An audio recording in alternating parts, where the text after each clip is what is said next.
দুটি বিষয় আপনাদের কাছে উল্লেখ করব। তার আগে আমাদের মাননীয় প্রধানমন্ত্রীর যে গ্যারেন্টি তথা বিজেপির যে সংকল্পপত্র, সেখানে আমরা আজ থেকে সরকারি বাসে আমাদের বোন দিদি কন্যাদের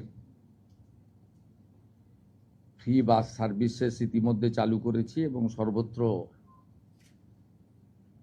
আমাদের নারী শক্তির শুভেচ্ছা এবং শুভাশিস আমাদের এই সরকারের উপরে বর্ষিত হচ্ছে। অন্নপূর্ণা যোজনা নিয়েও কিছু বিভ্রান্তি, কিছু মিথ্যা প্রচার গত 2-3 দিন ধরে যারা চালিয়েছিলেন, এখন তারা নিজেরাই বিভিন্ন জায়গায় ফর্ম ফিল আপ করার জন্য এগিয়ে এসেছেন এবং জনগণও সহযোগিতা করছে। আমরা এর আগে অফলাইনে চালু রেখেছিলাম, আজ থেকে অনলাইনেও চালু হয়ে গেছে এবং আমাদের 20 জন আধিকারিক প্রিন্সিপাল সেক্রেটারি লেভেলের অফিসার জেলায় জেলায় গিয়ে এই কাজ মনিটরিং করছে এবং আমরা আশা করছি বুধবার খুব বড় সংখ্যায় আমরা ট্রান্সফার করব এবং সেই দিন রাজ্যের বিভিন্ন ব্লকে, এসডি অফিসে, মিউনিসিপ্যালিটিতে এই কর্মসূচি সূচনাতে আমাদের ছোট একটা ইভেন্ট হবে এবং আমরা নবান্নর সভাগৃহ থেকে রাজ্য মন্ত্রিসভার সদস্যদের উপস্থিতিতে একটা মিডিয়া ইভেন্টও করব। আমি এই সংক্রান্ত আপনাদের কাছে কেন আমরা বিস্তারিত তথ্য সংগ্রহ করছি, আমি এর আগে ওই রাকিবুল শেখের কথা বলেছিলাম। এই কেসে অনেক বড় পর্দা ফাঁস হয়েছে। বহরমপুর পিএস কেস নম্বর 843/2026, এখানে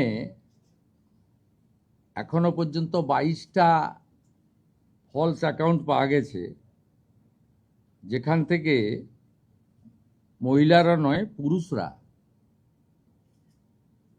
লক্ষ্মীর ভাণ্ডারের টাকা নিচ্ছে এবং এটা অনেক বড় সংখ্যা হবে এবং যত এটা আরও আমরা তদন্তের গতি পুলিশকে বাড়াতে বলেছি। 22টা অ্যাকাউন্টের মধ্যে 1 account is linked to Rakibul Sheikh. 15টা অ্যাকাউন্ট পাওয়া গেছে মুস্তাফিজুর রহমান এবং তার স্ত্রী তুহিনা। এরা 15টা অ্যাকাউন্ট চালাচ্ছেন লক্ষ্মীর ভাণ্ডারে। 6টা অ্যাকাউন্ট পাওয়া গেছে তারিকুল রহমানের।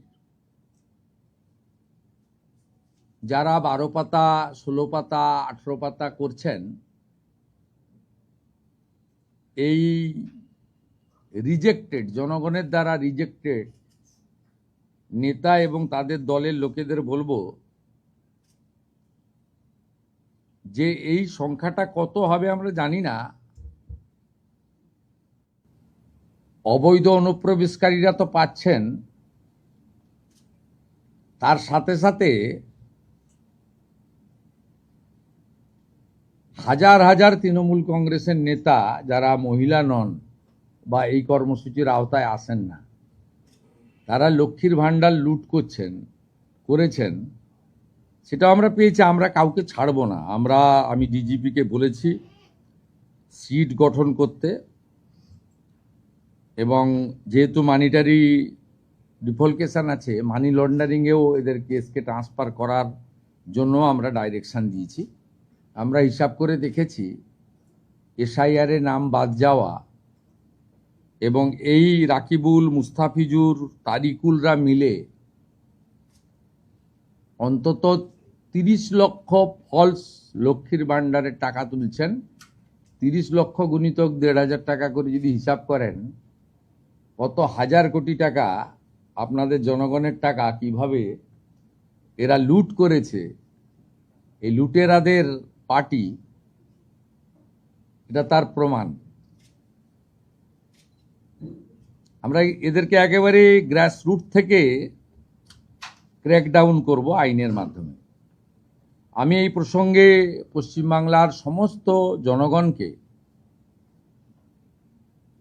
বিজেপি কর্মী সমর্থকদের অনুরোধ করব, কোথাও আইন হাতে তুলে নেওয়ার দরকার নেই। সরকারের উপরে ভরসা রাখুন। বহু জায়গায় এমএলএ, এমপি, কাউন্সিলর, চেয়ারম্যানদের অফিস থেকে সরকারি মাল উদ্ধার হচ্ছে, এগুলো পুলিশকে উদ্ধার করতে দিন। ভিডিওরা, ম্যাজিস্ট্রেটরা যাচ্ছেন, ভিডিওগ্রাফি করবেন। আপনাদের কোথাও কার্যত উঠে যাওয়া একটা পার্টি, ফলতা উপনির্বাচনে চতুর্থ হওয়া পার্টি, তাদের লোকেদেরকে কোনো রকমভাবে আইন হাতে তুলে নিয়ে বা বিক্ষোভ দেখিয়ে, সব বিক্ষোভেই কোথাও ডাইরেক্টলি পলিটিক্যাল পার্টি যুক্ত নয়, জনরোষে হচ্ছে, আমরা জানি এটা। আমরা এক্ষেত্রেও জনগণকে আমি মুখ্যমন্ত্রী হিসেবে অনুরোধ করব যে অভিযোগ দিন, আমরা ব্যবস্থা নেব, নিচ্ছি। আপনারা আইন হাতে তুলে নেবেন না, কোনো প্রয়োজন নেই এটা করার।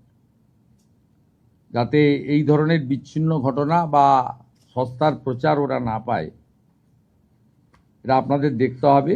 এখানে আইনের শাসন প্রতিষ্ঠা হয়েছে, ভারতীয় ন্যায় সংহিতাতে পুরো বলা আছে কি করা যাবে, আমরা সেটা করব। এবং সবাই তো বদলে গেছেন, আপনারা দেখছেন, প্রশাসন, পুলিশ, এত সক্রিয়তা, আপনাদের মিডিয়াও অনেকটা বদলে গেছে। এই বদলটাই মানুষ চেয়েছিলেন, শুধু মুখের বদল, নামের বদল, দলের বদল নয়, ব্যবস্থার বদলও চেয়েছিলেন।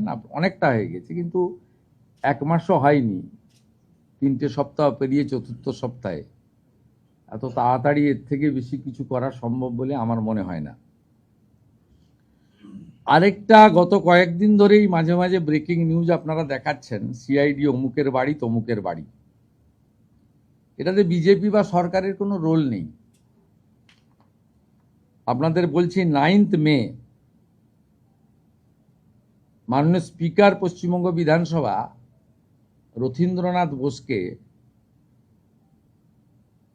আঞ্চলিক দল তৃণমূল কংগ্রেসের সর্বভারতীয় সাধারণ সম্পাদক, তিনি একটি চিঠি লেখেন যে শোভনদেব চট্টোপাধ্যায়কে লিডার অফ অপোজিশন, এরা আইনও জানে না, ডেপুটি লিডার আইনে নেই, এলওপি আছে আর হুইপ আছে, তাকে লিখে দিয়েছেন অসীমা পাত্র, নয়না বন্দ্যোপাধ্যায় ডেপুটি লিডার, ফিরাদ হাকিম আর চিফ হুইপ। 9 মে। 18 মে স্পিকারের নির্দেশে principal secretary West Bengal legislative assembly, আমাদের যেমন সরকার ক্লেম করতে যখন আমরা গেছিলাম লোকভবনে, ভূপেন্দ্র যাদবজির নেতৃত্বে, শ্রমিক ভট্টাচার্য মহোদয়ের নেতৃত্বে, সেদিন আমাদেরও আমাদের যে কনভেনশন সেন্টারে মাননীয় অমিত শাহজি এবং মাননীয় মোহন মাঝির উপস্থিতিতে রেজুলেশন হয়েছিল, সেই মিনিটসও জমা দিতে হয়েছে। এর আগে 21-এও আমাকে যখন এলওপি হতে হয়, তখন সেখানেও রেজুলেশনের কপি জমা দিতে হয়েছে। 18 মে প্রিন্সিপাল সেক্রেটারি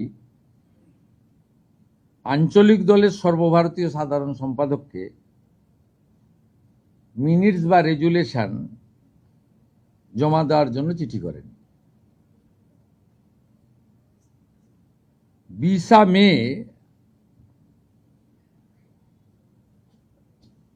তৃণমূল কংগ্রেসের সাধারণ সম্পাদক, তিনি একটা রেজুলেশনের কপি পাঠান 70 জনের এমএলএ সই করা। 27/5 2জন এমএলএ এই যে রেজুলেশনের কপি,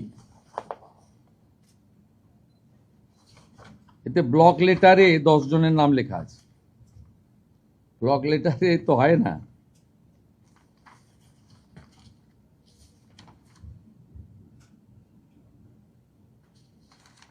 এখানে 2জন এমএলএ, মাননীয় ঋতব্রত বন্দ্যোপাধ্যায় এবং সন্দীপন সাহা, তারা অভিযোগ করেন বলে দিচ্ছি অভিযোগটা কি। 2 MLAs of AITC submitted a complaint to the Honorable Speaker alleging that no resolution was adopted with regard of selection of LOP on 6/5/2026. They had signed in the meeting resolution book on 19/5/2026. The complaint alleged that the resolution dated 6/5/2026 was manufactured and fabricated. The complaint mentioned that as many as 14 signatures were in block letters. টিএমসির 2 জন এমএলএর অভিযোগের ভিত্তিতে স্পিকারের নির্দেশে principal secretary hair street থানায় একটি FIR করেন এবং home সেক্রেটারির নির্দেশে আমার অনুমোদনে পুলিশ মন্ত্রী হিসেবে এটাকে সিআইডিতে দিয়ে দেয়। সিআইডি 13 জন এমএলএকে ইনভেস্টিগেট করে with video photography and signature verification করার জন্য সরকারি লোককে সাথে নিয়ে বাহারুল ইসলাম এমএলএ ক্যানিং, চন্দ্রনাথ সিনহা এমএলএ বোলপুর, অরূপ রায় এমএলএ হাওড়া মধ্য, Tapas Maiti MLA Domjur, Nayana Banerjee MLA Chowringhee, Tapas Mondal MLA Raidighi, Subhashis Das MLA Maheshtala, Torab Hossain মণ্ডল এমএলএ কুমারগঞ্জ, দীনেন রয় এমএলএ খড়গপুর গ্রামীণ, Kunal Ghosh MLA Beleghata, Abdul Aziz MLA Lalgola, তসিফুর Rahman MLA Basirhat উত্তর, আব্দুল মতিন এমএলএ হাড়োয়া। এদের মধ্যে একজন এমএলএ এলাকায় না থাকার জন্য তার সঙ্গে মিট করতে পারেনি, সমর মুখার্জি রতুয়া। তিনি নেই, পরে তাকে সিআইডি কথাবার্তা বলবে ওনার টাইম মতো, উনি ফিল্ডে বা কোথাও কাজে গেছেন। এদের মধ্যে 3 জন এমএলএ বাহারুল ইসলাম, অরূপ রায় এবং সুভাষিস দাস, তারা ভিডিওগ্রাফি এবং সিআইডিকে বলে সই আমাদের নয়। এর মধ্যে বাহারুল ইসলাম ক্যানিং পূর্ব, তিনি বলেন he was present at his residence and ভাঙড়। উনি কলকাতাতেও আসেননি। এদের যে হেরে যাওয়ার পরে চুরির অভ্যাস কাটেনি, যে স্ট্যাম্প ভেটারান চোর এরা, এত প্রতিষ্ঠিত চোর, এটা তো দেখা যায় নিজের দলের এমএলএদের সই জাল করেন এবং 3 জন এমএলএ সেটা কনফেস করে সিআইডির সামনে, হ্যান্ডরাইটিং এক্সপার্ট এবং ভিডিওগ্রাফির সামনে। তারা কেন ফাঁসবেন? মালের দায়িত্ব আরোহীর, কেন ফাঁসবেন তারা বেচারীরা বলুন?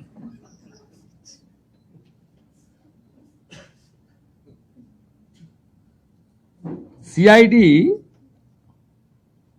একটা নোটিশ করে ওই আঞ্চলিক দলের সাধারণ সম্পাদককে, যে আপনি রেজুলেশনের বুক নিয়ে আজকে হাজির হবেন। বাকিটা সিআইডি পুলিশ বলতে পারবে, সম্ভবত আমাকে ডিজিপি বলছিলেন উনি টাইম চেয়েছেন, সেটা তাদের প্রসিডিওর অনুযায়ী করবেন। আমি ইনভেস্টিগেশন পার্টে ঢুকবো না, ইটস নট মাই ডিউটি। তো যেহেতু ব্রেকিং নিউজ আসছে, অভিযোগ করছে, আমি দেখছিলাম মাননীয় নয়না বন্দ্যোপাধ্যায় বলছেন, আমি অবাক হয়ে গেছি, আমি সই করিনি কিন্তু আমার বাড়িতে। কুণাল বাবু বলছেন, তারপরে চন্দ্রনাথ সিনহা উপদেশ দিচ্ছেন যে আমি সিআইডি এসেছিল তাদের উপদেশ দিয়েছি যে এইভাবে করা উচিত, আমাদের তো ডেকেই বলতে পারতেন। ডেকে বলবে কেন ভাই? মিনিটস রেজুলেশন তো আমাদেরকেও দিতে হয়েছে লোকভবনে, আমাকে যে দলনেতা করেছে বিজেপি। 21-এ আমি যে এলওপি হয়েছি তার রেজুলেশন দিতে হয়েছে মিটিংয়ে। যে তুমি তোমার লোকেদের সইগুলোকে ফরজারি করবে, এটা তো পাবলিক ডোমেনে এখন। এরা এত বড় করাপ্টেড। এবং আমি সিআইডিকে বলেছি,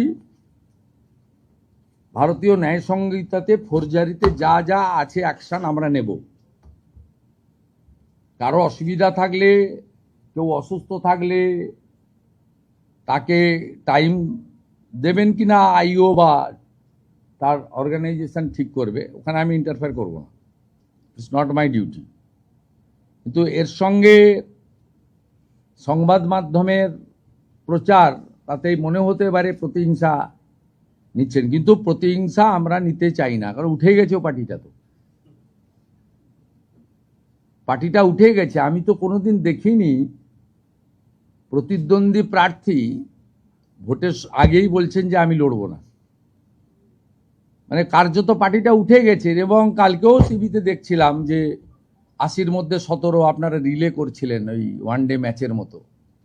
এক্ষুনি 14 হলো, বেড়ে হলো 15, তারপরে আবার খানিকক্ষণ পরে বললেন 16 হলো, তারপর লাস্টে 17তে আটকে গেলেন, আর বাড়ছে না। তারপরে অসমর্থিত সূত্রে 20, কেউ বলে 17, বললেন আজকের মতো বাতিল।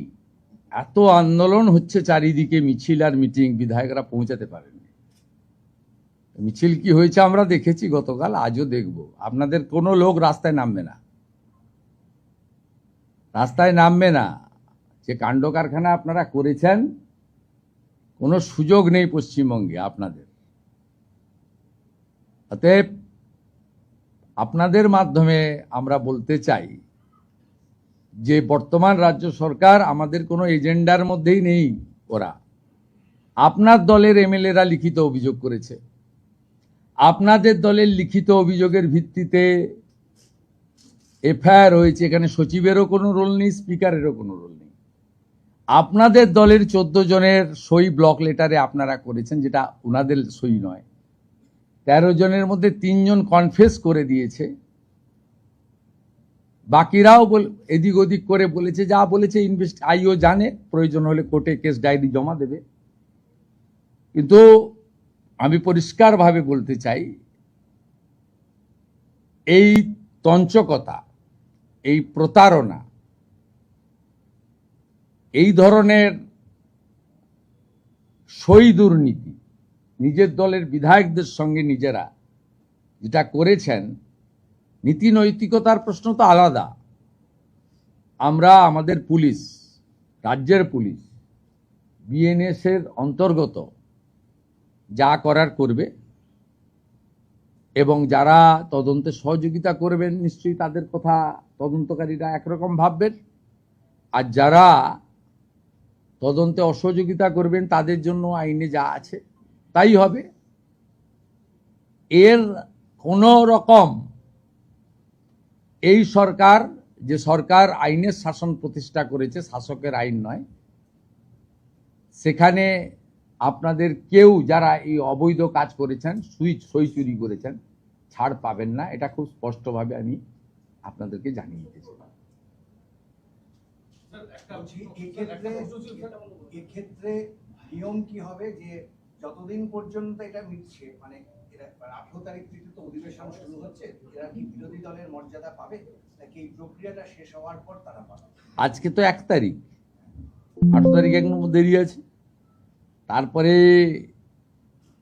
ওনাদের আইনে পদ্ধতিতে যা আছে করতে হবে, রেজুলেশনের সঙ্গে মিনিটস দিতে হবে, সই করে দিতে হবে।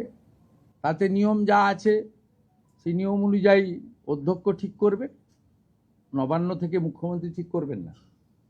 আইনে কি আছে বলা আছে, কি হতে পারে না পারে। কিন্তু যারা সই জাল করেছেন তাদের বিরুদ্ধে অ্যাজ এ পুলিশ মিনিস্টার, যেহেতু মামলাটা সিআইডি টেক আপ করেছে, আমি বলতে পারি আইনে খুব কঠোর এবং কঠিন ব্যবস্থা আছে। আমরা সেই ব্যবস্থা নেব এবং আমরা প্রয়োজনীয় সুপারিশ রাজ্য বিধানসভা থেকে পুলিশ করবে। এক হচ্ছে, আপনার সই অন্যজন করতে পারে না, প্রথমত। এবারে স্বীকার করতে হবে, যারা অলরেডি তো 3 জন বলেছেন আমাদের সই নয়, এবার আপনার নামটা যদি আমি লিখে দিয়ে থাকি, যিনি সেন্ডার তাকে জবাবদিহি করতে হবে কেন তিনি ফরজারি করেছেন। আইনে যা ব্যবস্থা আছে তাই হবে। सर क्या एसआईटी गठन किया गया है सीआईडी की तरफ से ये पूरा जांच के लिए पश्चिम बंगाल? देखिए, जब ये एफआईआर हुआ था हेयर स्ट्रीट पीएस में, तब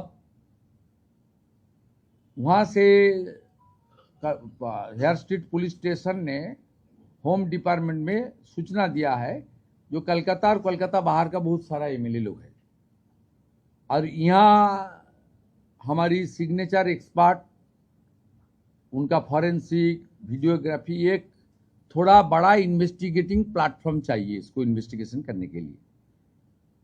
हम लोग बहुत ट्रांसपेरेंट तरीके से भारतीय न्याय संहिता का अंदर जिस तरीके से इन्वेस्टिगेशन होना चाहिए, सही इन्वेस्टिगेशन, इसके लिए एक कॉम्पिटेंट अथॉरिटी है सीआईडी।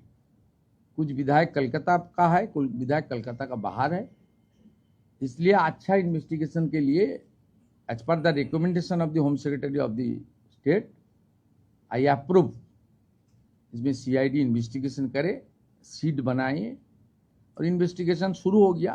जो आपका मीडिया के द्वारा पिछले 2-3 दिन से रिले हो रहा था, इस टीएमसी का एमएलए का घर में सीआईडी आ गया है, ये जा रहा है, और टीएमसी का नेता लोग वेंडेटा, ये आक्रोश की राजनीति, बदला का राजनीति कर रहा है, ये सब जो बोल रहा था। इसलिए मैं आज थोड़ा डॉक्यूमेंट का साथ एक केस हिस्ट्री आपको बोला है।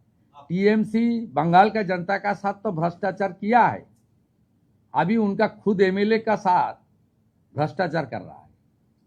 टीएमसी चोर है, आपने खुद चुने हुए एमएलए का सिग्नेचर चोरी कर रहा है,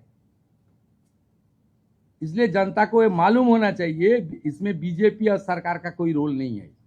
जो कंप्लेन है, कंप्लेन दो टीएमसी का एमएलए ने किया है, ऋतव्रत बंदोपाध्याय और संदीपन साहा, इसमें कोई हमारी रोल नहीं है। लेकिन हम लोग इन्वेस्टिगेशन में प्राइमरी जो मिला है बहुत खतरनाक चिंता का बात है। एक रजिस्टर्ड पॉलिटिकल पार्टी जो 15 साल सरकार चलाया, उन्होंने अपने खुद एमएलए का सिग्नेचर फॉल्स करके भेज रहा है असेंबली के अंदर। जो हमारी मंदिर है, गणतंत्र का मंदिर है, वहां भेज रहा है। ये बहुत बंगाल के लिए बहुत चिंता का बात है। कांग्रेस के सांसद के खिलाफ विरोध हो रहा है सर। আগের দিনে যারা মারা গেছিল এবং এসআইআর সমস্ত নিয়ে 30 লক্ষ বাদ গেল, আজকে জানা গেল যে 30 লক্ষ আরো ভুয়ো রয়েছে। তাহলে কি অ্যাপ্রক্সিমেটলি তাহলে ওই 30 লক্ষ বাদ দিয়ে আরো 30 লক্ষ এরকম পাওয়া গেছে যাদের 60 লক্ষ হলো। না ওটাতে এসআইআরে আপনি ফর্মে দেখবেন প্র্যাকটিক্যালি 3টে পৃষ্ঠা ফিল আপ করতে হচ্ছে, বাকিগুলো ট্রাইব্যুনালে যার নাম আছে তার একটা পৃষ্ঠা আছে, সিএতে অ্যাপ্লিকেন্টের আছে, কাস্টের আছে, ওগুলোতে কার্যত কিছু নেই, এগুলো তো করছেন। দেখুন, সরকারের মানে জনগণের 36,000 টাকা বছরে দেবে। আপনি 20 টাকার ঢেঁড়স কিনতে গেলেও টিপে দেখেন, আর 36,000 টাকা বছরে দেবে, সহযোগিতা করুন না। আরে এই যে তারিকুল, হাজিকুল, রফিকুল, কৃষি সব নাম আছে, না এই নামগুলো বিখ্যাত নাম সব, রাকিবুল, মুস্তাফিজুর, আর কি সব নাম রয়েছে, তারিকুল, এই যে 22টা অ্যাকাউন্ট, তো হিমশৈলে চূড়া মাত্র। শুধু জঙ্গিপুর ব্লকেই আমরা 3000 বের করব।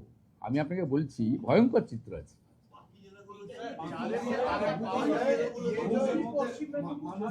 একটু আগে পশ্চিম মেদিনীপুরে একটা অ্যারেস্ট হয়েছে, দেখবেন আপনি, ফলস বার্ধক্য ভাতা, বিধবা ভাতা নিচ্ছিলেন। এরা যা করে গেছে ভয়ঙ্কর। আপনি যদি, আমরা পরিষ্কার বলেছি, পরিষ্কার দেখুন, উচিত প্রাপকরা প্রত্যেকে পাবেন, তাড়াহুড়া একদম করবেন না। আমরা বুধবার থেকেই ট্রান্সফার করতে শুরু করব এবং প্রতি 7 দিন অন্তর সংশ্লিষ্ট মন্ত্রী বা আমাদের সরকার আপনাদের ব্রিফ করে দেবে যে কত ভেরিফাইড হলো। এখনই তো ধরুন ডেলি 2 লক্ষের বেশি ভেরিফাইড হয়ে যাচ্ছে, মানে জমাটা আমি বলছি না, ভেরিফিকেশন আমরা করে নিচ্ছি, একদম জেনুইন লোকজনের লিস্টই এসে যাবে।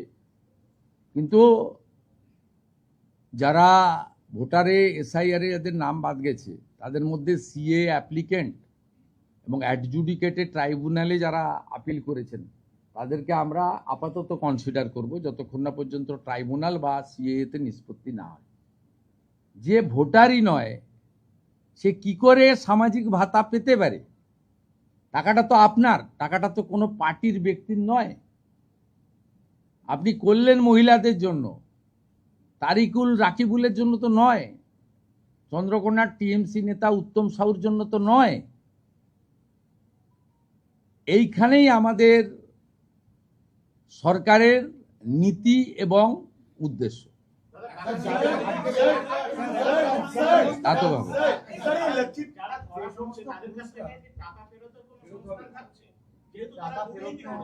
না, it is too early to say, এখনই বলা সম্ভব নয়। আমরা ভলিউম অফ মানি দেখব, যে মানি লন্ডারিং এর অ্যাক্ট রয়েছে, দেখা যাক।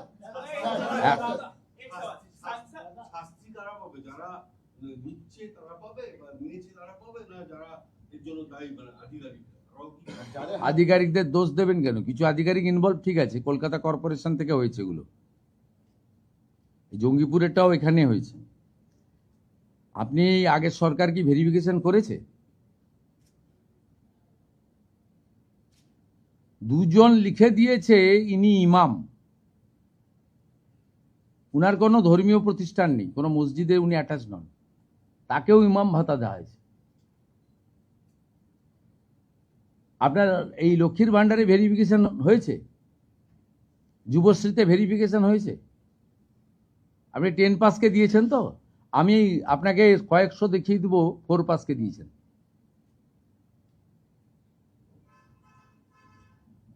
আজকে পশ্চিম মেদিনীপুরে অ্যারেস্ট হয়েছে একটা পুরুষ, সে বিধবা ভাতা পাচ্ছে।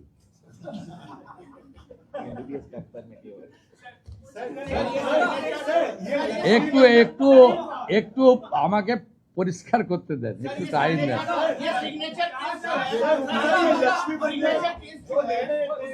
जो एमएलएस का स्पेसिफिक एलिगेशंस है उनमें से कोई ऐसे टीएमसी नेता या कोई फॉर्मर सीएम किसी का बात आया है कि इन्होंने किया है? वो मेरा पता नहीं है, investigating agency will speak, IO will speak. मैं ये जानकारी है जो होम मिनिस्टर आप लोग को दिया, इसलिए पिछले 3 दिन में आप लोग रिले कर रहा है, बोलपुर से सीआईडी, यहाँ से सीआईडी, और टीएमसी का लोग बड़ा बड़ा बानी दे रहा था, सैराचार वेंडेटा वेंडेटा। ये अपने जाल में आपने खुद फंस गया ना, आपने फंस गया। आपने एमएलए लोग कंप्लेन किया, कंप्लेन बीजेपी नहीं किया, स्पीकर साहब नहीं किया, असेंबली का सचिव नहीं किया। आपने 2 एमएलए ऋतव्रत जी और संदीपन शाह, वो ठीक ही किया, नहीं ले बाद में तो वही भी फंसता था।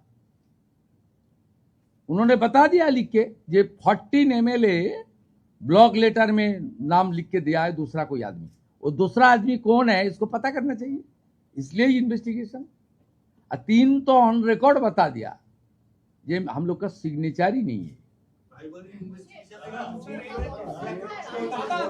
আমি সব বলে দিয়েছি, কমপ্লেনারকে যাদের সই ফলস বলে টিএমসির 2 জন এমএলএ কমপ্লেন করেছেন 14 জনের, সমর মুখার্জি ছাড়া 13 জনের সঙ্গে কথা বলেছে সিআইডি, এবং 13 জনের মধ্যে 3 জন কনফেস করেছেন যে সই আমার না।